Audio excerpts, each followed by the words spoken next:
Wait, are you going to sleep there? While my brother and his wife were on a trip, I was babysitting my niece at my brother's house. As my niece happily talked about tomorrow's plans, she began to reach for the door of the closet, indicating it was time to sleep. To my surprise, without hesitation, she slid into the closet. I quickly grabbed her arm, and she looked up at me with a puzzled expression. I, Mary, a 24-year-old housewife, have a 5 years older brother. Both of our parents have passed away, so we've always had a close sibling relationship and have supported each other through life. Even after we got married, our bond remained strong, and we still consider ourselves family. While my husband's parents and I get along well, unfortunately, my in-laws live far away, making it difficult to rely on them for help. My brother and his wife had a shotgun wedding, but due to conflicts with her own family, they became estranged, so we both live without nearby support. However, our relationship has always been comfortable, with no reservations about asking each other for help. Additionally, both my brother and I had daughters, and with my daughter being born 4 years after his, our families became even closer. Our daughters, growing up as close as real sisters, developed a strong bond while living in the same city. As time passed, around the time my niece Kathy turned 10, I heard from my brother about their plan for a 10th anniversary trip. He said, "Mary, if it's okay with you guys, could you take care of Kathy while we're away?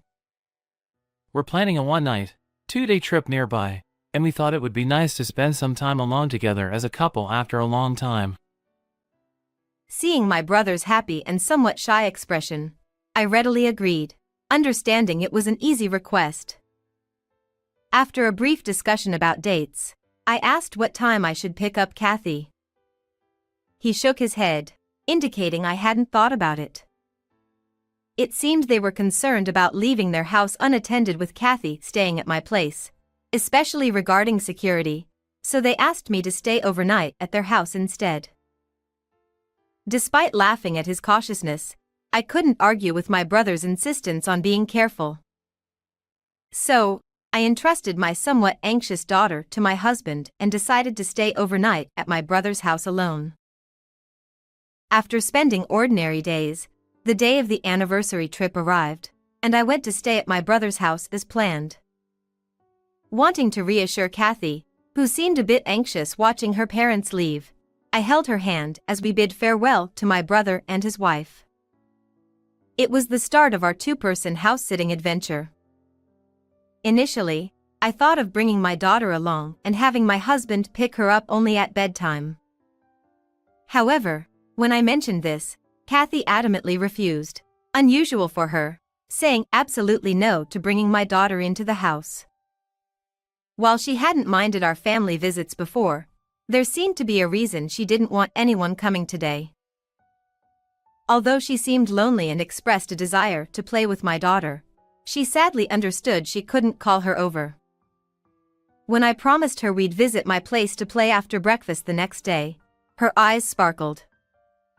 For Kathy, who usually played with my daughter in mind, I prepared games with slightly more challenging rules and puzzles that adults could enjoy too. As Kathy perked up, I asked her what she wanted to play. We spent time playing games, cooking dinner together, but Kathy always stuck close to me, looking around nervously, no matter what we did. Initially, I thought she might feel lonely without her parents, or perhaps she was still nervous, but hours passed, and nothing changed. I asked Kathy if something was bothering her, but no matter how many times I asked, she just said, "I'm fine. It's nothing." Her behavior, like being on high alert for something unseen, puzzled me. Finally, when it was time for bed, I would learn the reason. As Kathy changed into her pajamas, she cheerfully said, "Let's sleep early today and leave for your house in the morning." She opened the closet door with a smile, revealing a mattress and blanket prepared inside. Confused, I watched as Kathy quickly lay down on the mattress, saying goodnight and attempting to close the door. "Wait, Kathy. Are you sleeping there?" I exclaimed, surprised and raising my voice unintentionally. Kathy, with a serious expression, replied, Yeah, but it's okay. I'll leave it slightly open. If I hear anything, I'll wake up right away. Trying to conceal my confusion, I invited her to sleep together tonight. After several invitations, Kathy hesitantly crawled into my bed. She asked me to use my blanket because she wanted to keep hers inside the closet as a hiding spot, and I said, of course yes. I asked her why she needed a hiding spot. She replied with a deep sense of concern. Demon is coming. At first, I found it cute, thinking she was still a child. However, what followed was enough to make me believe in the existence of the demon. Kathy trembled and clung to my arm, explained. Demon is very scary and clever. They only come when my dad isn't home. If demon comes, I must never leave the closet until my mom defeats it. She always cries while defeating demons. I once tried to help mom, but I got scared when demon banged on the door. Hugging the trembling Kathy, I sighed inwardly. Perhaps this demon truly existed. It wouldn't be a trick to get children to bed early. I was informed of my sister-in-law's infidelity unexpectedly. It troubled me deeply. If Demon was her mother's lover, he wouldn't come to this house when she wasn't here. Nevertheless, Kathy believed Demon only came when her father wasn't home. Today, with her father absent, she refused to let my daughter come over and remained by my side, vigilant of the windows and doors. Considering my brother's trust in his wife and gentle Kathy, I felt anger toward my sister-in-law. But at that moment, I just wanted to reassure Kathy. I held her hand and smiled. It's okay because I'm here today. Demon is smart, right? So maybe he'll be surprised to find a stranger and won't come in. Besides, Mom is with Dad today, so Demon won't come near. Despite my efforts to calm her down, Kathy remained anxious, fearing Demon's arrival more as time passed. To soothe her, I encouraged her to tell me anything she was worried about regarding Demon. I hoped that by addressing each fear, she would soon feel sleepy. However, hearing more unsettling truths from Kathy, I couldn't stay calm. Instead of putting her to bed, I took her, still in her pajamas, and left the house.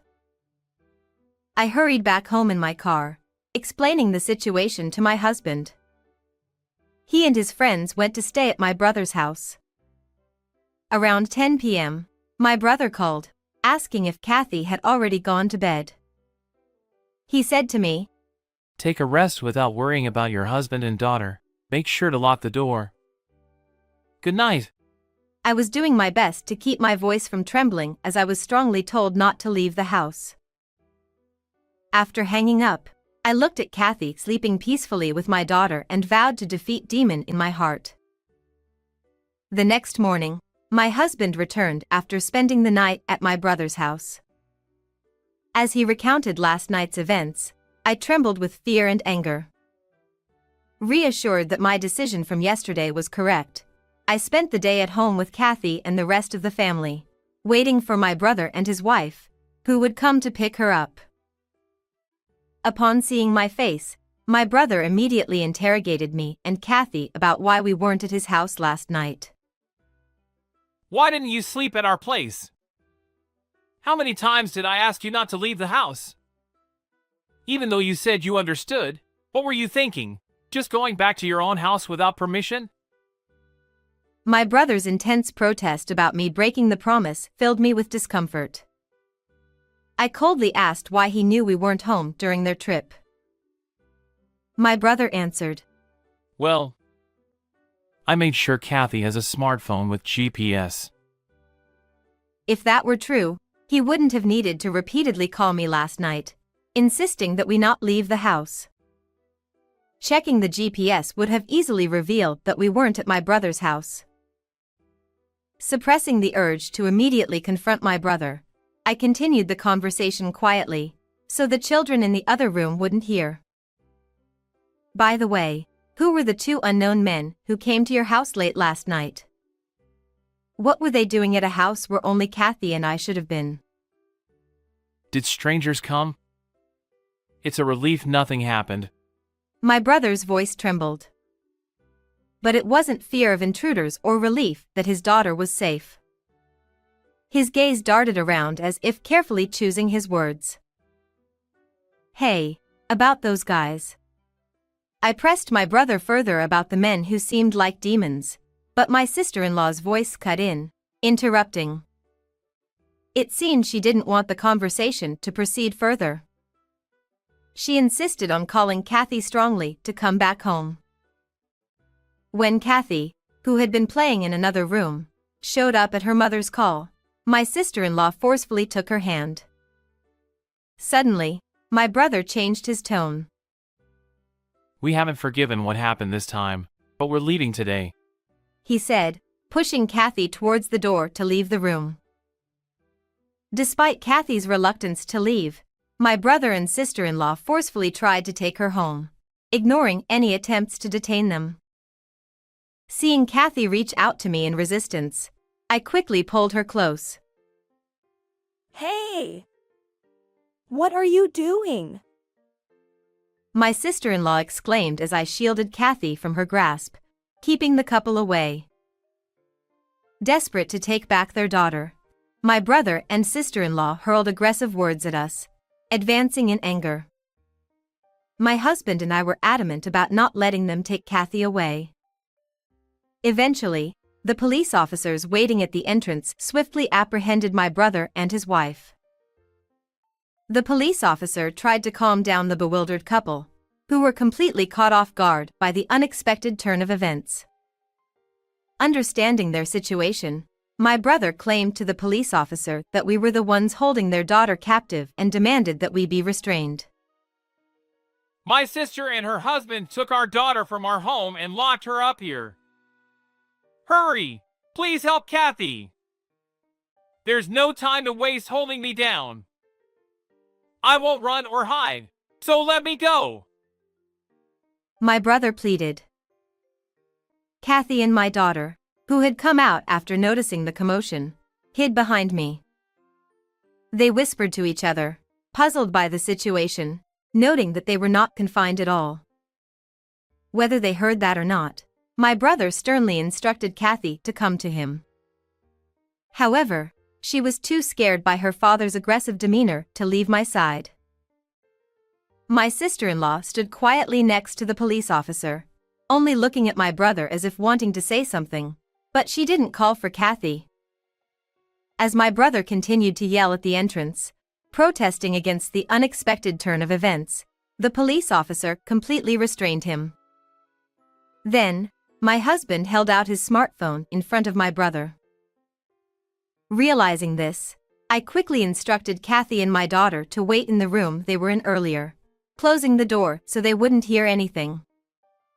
Confirming this, my husband silently began playing the video he recorded last night at my brother's house. As my brother and his wife watched the video, their faces turned pale. The beginning of the video showed two men quietly entering the room after turning the key in the lock, seemingly using a spare key. The men, appearing cheerful at first, greeted my husband while mentioning my brother's name. Then they asked, "How much did you pay?" "I could get a discount because the girl was his sister." They laughed and continued talking, mentioning their good relationship with my brother and his wife, which led to a further discount. They also said, "We're lucky we play with the child today," showing a sinister smile. Though I couldn't see the screen, just listening to the audio sent shivers down my spine. Afterward, My husband's friend began questioning. Then the men realized something was off. They inquired about me and Kathy, our whereabouts, my husband becoming angry, and realizing we weren't there. Finally understanding the situation, the men hurriedly left. It seemed they hadn't noticed the recording until the end, or perhaps they intentionally didn't mention it. My brother, who was supposed to be close to them, seemed to tremble upon learning about the video's existence. With a pale face, my brother desperately claimed, I didn't know anything. I was set up. Until I saw this video, I had thought my brother was innocent, and that my sister-in-law had plotted everything. However, the video clearly showed my brother handing over Kathy and me. Unable to feign ignorance any longer, my brother was taken away by the police. Despite my sister-in-law's attempts to deny involvement, the police, who had heard Kathy's testimony beforehand, insisted on accompanying them, as there were many questions to ask. Thus, both my brother and sister-in-law ended up under police care. In the following days, during police interrogation, my brother and sister-in-law confessed everything and were subsequently arrested. It turned out my sister-in-law had been inviting men to their home on nights when my brother was on night duty, accepting money from them. Realizing there was demand for children like Kathy within a certain circle, my sister-in-law meticulously used Kathy to avoid legal trouble. In order to protect her mother, who was being bullied by the demons, Kathy, unaware of the true situation, obediently posed for photos taken by the men. These were merely innocent photos, devoid of any sexual connotations. My sister-in-law would then develop these photos from disposable cameras and show them to her clients, auctioning them off for a high price. However, she only lent the photos and never sold them. Although I despised their actions, it should have ended as a story unrelated to my husband and me. However, when my brother discovered my sister-in-law's business, instead of criticizing her or protecting his daughter, he started gathering men to become clients. Thinking that increasing employees would increase sales, my brother decided to involve me in the business. However, he couldn't just ask me normally, so he forced me to work and came up with the idea of continuously threatening me by taking photos at the scene. So my brother and sister-in-law carefully chose a date, intentionally selecting a day when there were no neighbors around, and locked me and Kathy in their home. Then, they exchanged the spare key for a large sum of money and went on a trip to prove their innocence. The miscalculation for my brother and sister-in-law was that Kathy, who had always unquestioningly obeyed my sister-in-law's orders, disclosed the truth about the demons to protect me. While Kathy didn't fully understand the conversations happening in the house, she knew that the demons were targeting us. By conveying this to me, the hellish environment at my brother's house came to light. That night, after learning about Kathy's situation, I asked my husband to take videos of the demons. When they blabbered on endlessly, the police responded promptly when I reported them. Simultaneously, I reported to the Child Protective Services, ensuring Kathy's safety. Informing the police officers that my brother and sister-in-law were coming to our house, we finally managed to protect Kathy by having them apprehended. My brother and sister-in-law, arrested on charges including violations of the child welfare law and the anti-prostitution law, were sentenced to prison despite being first-time offenders. The photos of children accumulated over several years were deemed highly malicious.